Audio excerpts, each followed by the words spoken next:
YouTuber তৌহিদ আফ্রিদির সঙ্গে প্রেমের গুঞ্জনে অভিনেত্রী প্রার্থনা ফারদিন দিঘি মাঝে মধ্যেই আলোচনায় থাকেন। সম্প্রতি একটি বেসরকারি টেলিভিশনে হাজির হয়ে বিষয়টি খোলাসা করেছেন দিঘি। তৌহিদ আফ্রিদির সঙ্গে তার প্রেমের গুঞ্জন নিয়ে দিঘি বলেন, সম্পূর্ণ মিথ্যা, এটা তৌহিদ আফ্রিদি নিজেও বলবে।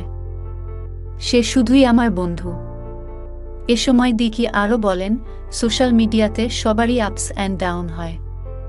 সেখানে নেগেটিভ ভাইব থাকলেই যে বসে থাকব, এমন কিছু নয়।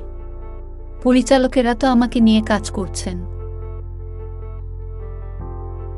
দিন শেষে আমার কাজ আসছে, বছরে 2-3টা হলেও আসছে। এটা কিন্তু আমার জন্য যথেষ্ট। ওখানে ট্রোলিং হোক বা যাই হোক, আমার ক্যারিয়ার তো ক্ষতিগ্রস্ত হচ্ছে না। মূলধারার সিনেমা আর ওয়েব ফিল্ম প্রসঙ্গে অভিনেত্রী বলেন, আমার মনে হয় মূলধারার সিনেমা আর ওয়েব ফিল্ম স্ক্রিনটাতেই শুধু পার্থক্য, এছাড়া আর কোনো পরিবর্তন দেখছি না। এটাতে যে পরিশ্রম দিই, আমি কিন্তু মূলধারার সিনেমাতেও একই পরিশ্রম দিচ্ছি। গল্পও সেরকমই হচ্ছে, বরং ওটিটির গল্প অনেক বেশি স্ট্রং হয়।